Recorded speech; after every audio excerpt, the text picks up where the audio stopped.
Hello दोस्तों, स्वागत है आप सभी का आज की क्लास में।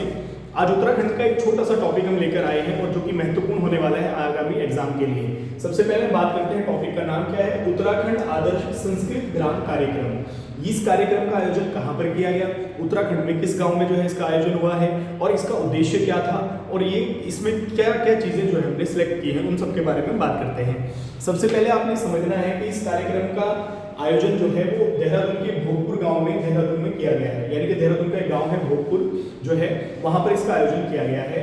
दूसरा इसका उद्देश्य है कि प्रत्येक जिले में एक ऐसा आदर्श संस्कृत गांव जो है चयन करना है जहां के जो लोग हैं वो दैनिक जीवन में संस्कृत भाषा का प्रयोग करते हो पूर्ण रूप से। इसका उद्देश्य है ये, यानी कि संस्कृत गांव कौन होगा, जहां के लोग जो है अपनी दैनिक भाषा में दैनिक जो है रूटीन में जो है संस्कृत को प्राथमिकता देते हो, ऐसे गांव को संस्कृत गांव के रूप में हमने चयनित किया है। और ऐसा गांव देहरादून का भोगपुर गांव जो है चयन किया है सबसे पहले। तो आप ये समझेंगे इसका उद्देश्य क्या था और ये जो है इसका आयोजन कहाँ पर किया गया है।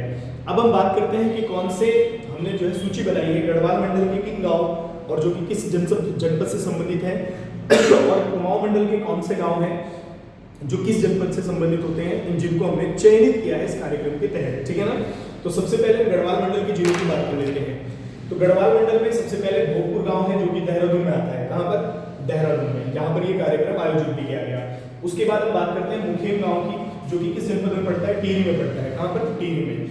नेक्स्ट कोट गांव की बात करें तो उत्तरकाशी में है। कहां है? उत्तरकाशी में है। बैंजी गांव की बात करें तो ये रुद्रप्रयाग में है। डिम्मर गांव जो है चमोली में है और गोदा गांव जो है वो पौड़ी में है।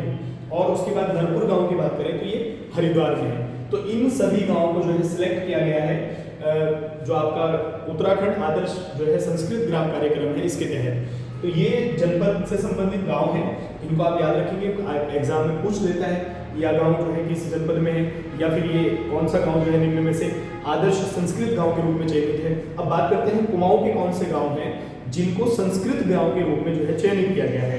तो सबसे पहले बात करते हैं उर्ग गांव की, जो कि पिथौरागढ़ जनपद में पड़ता है। कहां पर? पिथौरागढ़ में। जैंती पांडेकोटा गांव अल्मोड़ा में है। सैरी गांव बागेश्वर में है। खर्क कारकी गांव जो है वो चंपावत में है और पांडे गांव नैनीताल में है। और नगला तराई जो है जो गांव है वो उधम सिंह नगर में आता है। इनको याद रखिए, नगला तराई जो है वो उधम सिंह नगर का है और नरपुर जो है वो हरिद्वार का गांव है, जिनको संस्कृत गांव के रूप में क्या किया गया है? चयनित किया गया है, ठीक है ना। ऐसे ही महत्वपूर्ण टॉपिक जो है यहाँ से पेपर में आ सकता है। तो हमने जो है ऐसे ही आपको पिछले भी वीडियोस जो है इन्हीं संबंध में आपको दी थी उत्तराखंड के करंट से या कुछ महत्वपूर्ण यूनिक से टॉपिक्स पर।